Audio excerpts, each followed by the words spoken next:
If they call me to move up to the lightweight division, I will be the first one to submit Islam. That's what Ilia Topuria had to say about a future matchup against the pound for pound #1 fighter, Islam Makhachev. But let's break down what Ilia Topuria's future could hold and what a matchup against Islam would really look like. Let's start off with breaking down Topuria's 308 performance. It was an absolute masterclass, such a great fight. Too bad it only lasted 3 rounds, but that knockout was unbelievable. He outboxed the best boxer in the UFC. I'm doing quotation marks for that because that's what a lot of people were saying in the lead up to this fight. And I think now we can finally settle it that Ilia Topuria is most likely the best boxer in the UFC. The reason why Topuria was able to actually knock out Max Holloway for the first time in his career is because of the volume of damaging strikes that he landed. He landed so many power punches. I've already gone back and watched the entire fight 4 times. And I can confidently say that Max Holloway won round 1 of this fight. He had more big strikes. He did more damage. Ilia Topuria had 1 takedown in the beginning of the round. And then at the end of the round, he caught Max Holloway almost like a slip/trip from Max Holloway. I wouldn't count that as a knockdown for Topuria, but the judges don't have that replay factor. So I think they counted it as a knockdown, judging by the fact that they gave 2 rounds, the first 2 rounds to Ilia Topuria. I gave the first round clearly to Max Holloway. It was close, but just based on damaging and based on strikes, he should have won that round if you don't count the knockdown. Max did have the volume in this fight like we expected, and it was a battle of volume versus power. The best thing about this fight was that both fighters had their success. You saw in the second round, even when Max Holloway was eating a lot of massive punches from Topuria, he still caught Topuria with big punches of his own, and it made it really close. Topuria also started to find his range much better. He paired it with those low kicks, which really damaged Max Holloway's leg. We saw that in the Volkanovski fight. Volkanovski employed those leg kicks really well. Topuria clearly studied the tape and was doing the same thing. In the third round, Topuria was able to land a big overhand that stunned Max, then went low, high, low. He mixed it up like we see on the cage against almost all of his opponents. He does such great combinations, and this is probably why he's one of the cleanest boxers in the UFC. Him and Dustin Poirier, they both mix it up to the body and the head really well, but Topuria's power in that division, pound for pound, his power, you'd have to say it's better than Dustin Poirier's. Just with how he's able to flatline KO his opponents, I haven't seen this in a lower weight division for a long time. Eventually, he was able to finish Max Holloway off with that left hook, straight to the jaw, finish it up with some ground strikes, and that was it. It was over. I was screaming. I have the Georgian flag behind me on the left side of me. Dylan was on the Max Holloway side. We have the Hawaiian flag. We're going to get new flags for UFC 309, so make sure you guys subscribe and stay tuned for that. There's going to be a lot of videos and exciting videos coming up all throughout that period. So no featherweight was able to beat Volk in the UFC. Max was the only one who got close in that second and first fight. No one in the UFC had ever even dropped Max Holloway, and now Topuria has done both back-to-back in the span of 1 year. It doesn't get better than that for a year of a fighter. We have Alex Pereira, we have Ilia Topuria, probably the 2 biggest fighters of 2024, and we have a video coming out probably in the next 2 days that's going to break down who we think should get Fighter of the Year. Dylan will be back for that one, so I'm hyped for that. Let's move on to his next matchups. Who is Topuria gonna face next? Who should he face next? What makes sense right now? I think inevitably people start to think, okay, well, it's gonna be Volk. They brought him back into the ring. I don't know if I like that Volk rematch. So let's talk about some other people. We have Volk, we have Lopes, and then we have the winner of Aljo versus Movsar in the featherweight division. And then the point of this video, which is what we're going to talk about at the end, is Islam Makhachev. Both 2 of the most well-rounded fighters, Topuria and Makhachev. Who could get the better in that fight? Does Topuria even stand a chance against such a bigger guy? Let's start off talking about that matchup with Volk. We already seen it once. It lasted 2 rounds. He KO'd him cold. And Volk was coming off that very suspect recovery time of, what was it, like 2 or 3 months? Like, it was literally nothing after that KO loss to Islam Makhachev in 2023. And then he got KO'd like 2 or 3 months later again by Topuria in February of 2024.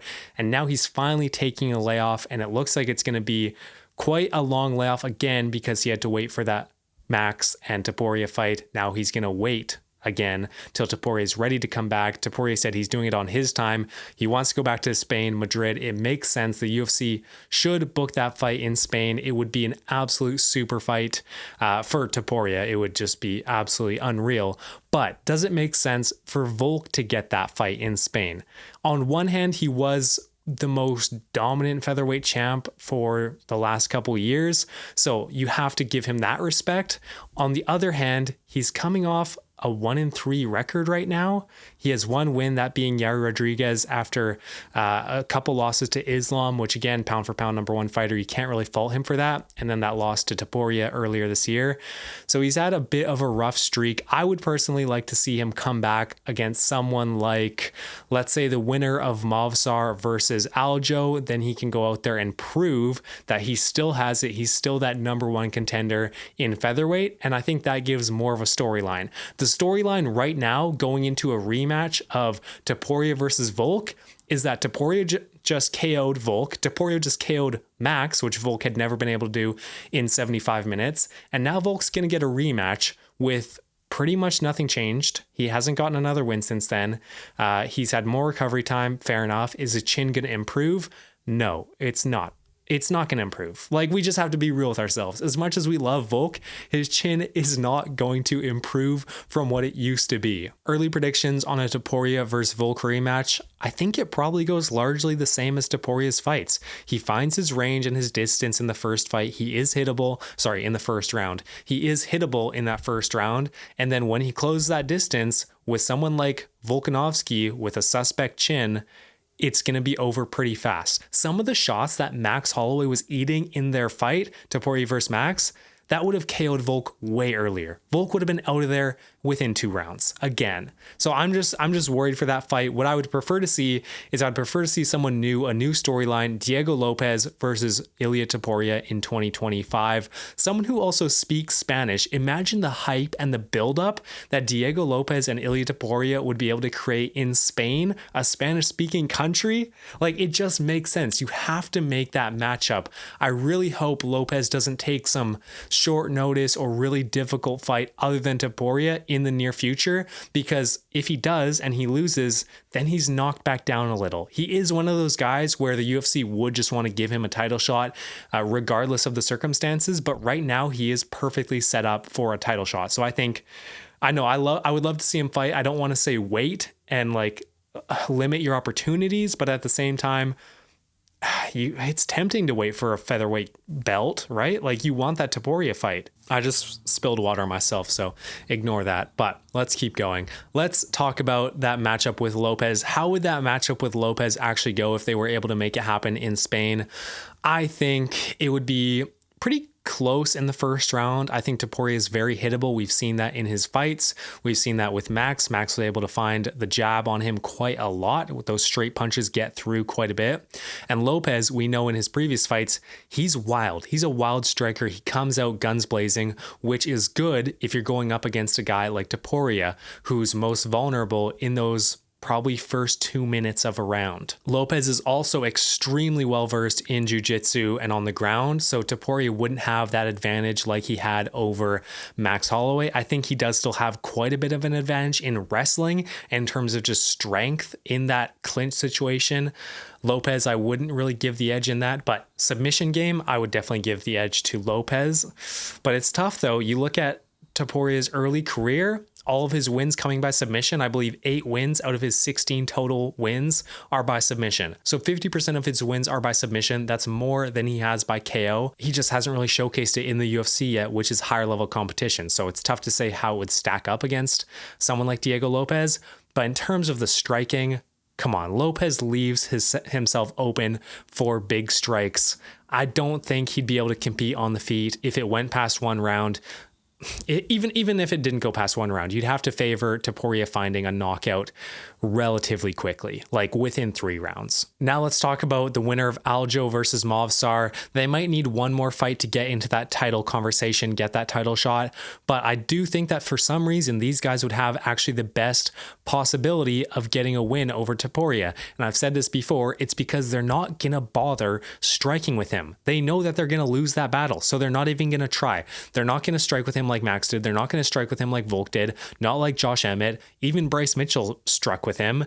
Ryan Hall, going back all the way to that fight, is really the only person that just used his ground game against Topuria. And Ryan Hall is an absolute joke. Can I say that? Is that okay to say? Go back and watch that fight. This dude is just Imanari rolling into him over and over again. He's just spamming one move. That's all he was doing in that fight.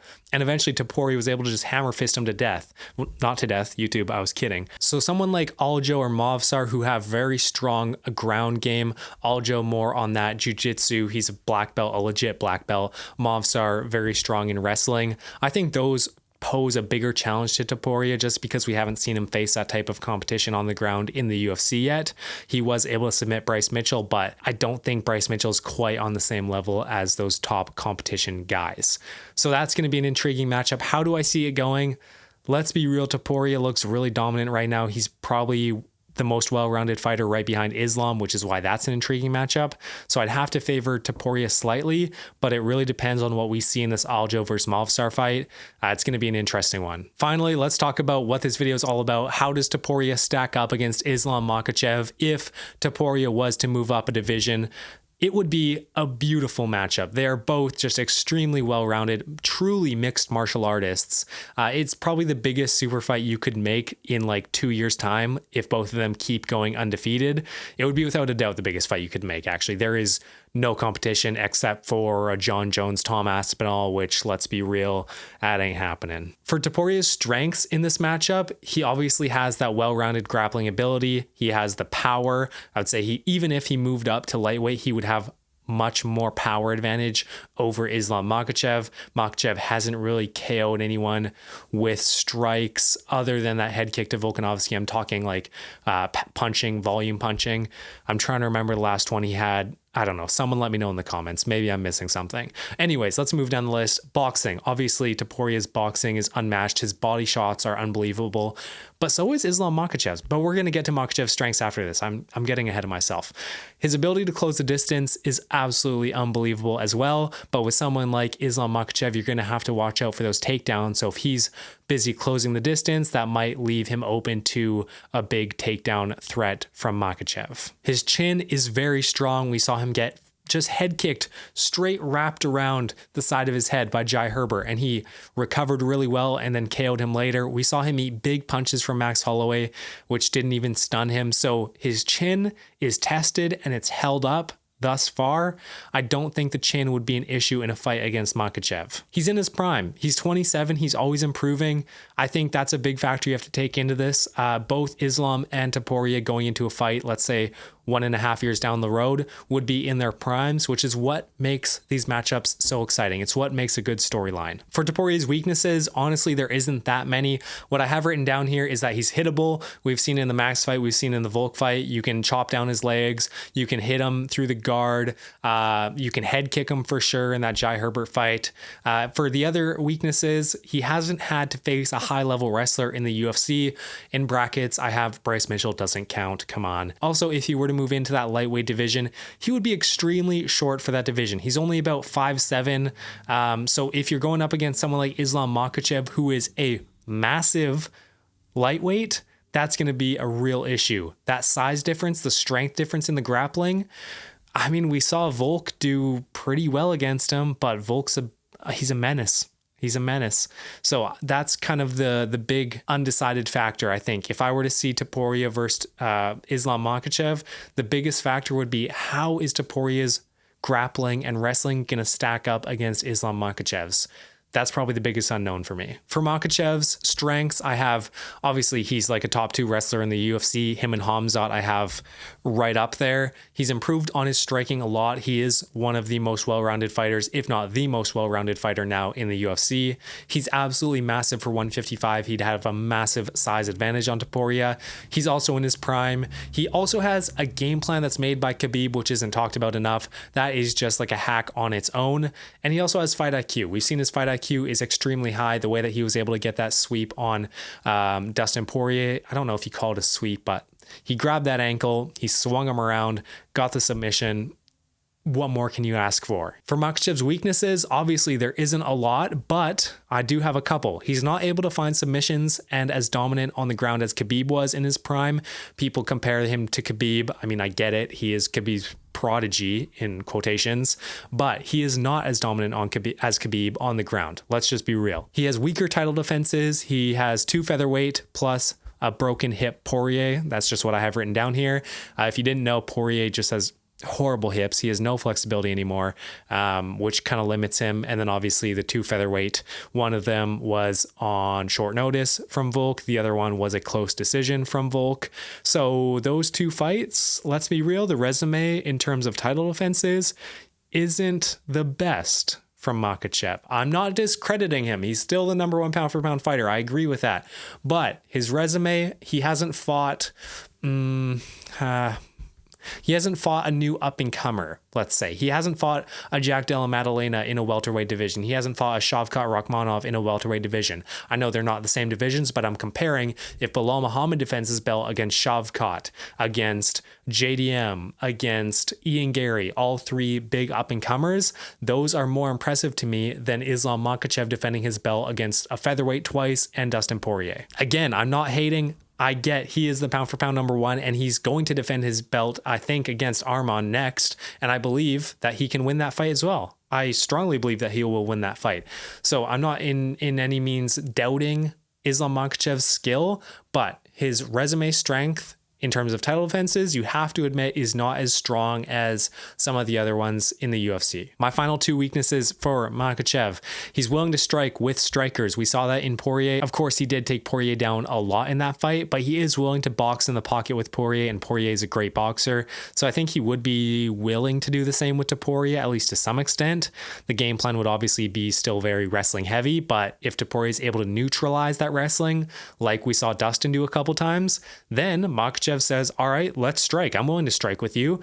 Let's throw down. And in those moments, we could see Topuria maybe put him out. Who knows? It would be crazy. I'm just saying it's possible. Lastly, there is that proof that he can be KO'd cold. He's 26-1 for a reason. He did get his lights put out by a southpaw earlier in his UFC career. I think it was his like first or second or third fight in the UFC. Like, it was really early on. And yeah, there is just proof that his chin can be cracked. He got slept in that fight. Ilia has never been slept yet. Would you lean towards Makhachev? Would you lean towards Topuria in a future matchup? I think the buildup would be really great. They're already beefing online a little bit, so there'd be a long buildup, a year-long, a 2-year-long buildup. That's what we need for a good storyline. I think there is a real narrative that Topuria has a chance with his well-roundedness rather than, you know, a Poirier, which we all knew what was going to happen. Granted, it was closer than what we thought, what most people thought. But to be honest, I don't actually want this fight anytime soon. I don't want Islam Makhachev versus Topuria booked in 2025. Not even in 2025. I want to see Topuria defend his belt against Volk again. I know we don't need to see that, but it's probably going to happen. So Volk again, Diego Lopes, and then the winner of Movsar Aljo, or the number 1 contender at that time. I want to see him have 3 more title defenses for a total of 4 title defenses. He'd have one of the best resumes along with Alex Pereira and Islam Makhachev, assuming that they all keep up winning. I want to see a super fight at that point, not before. That's going to do it for this video. Make sure you're subscribed down below, and I'll see you guys in the next one. Peace.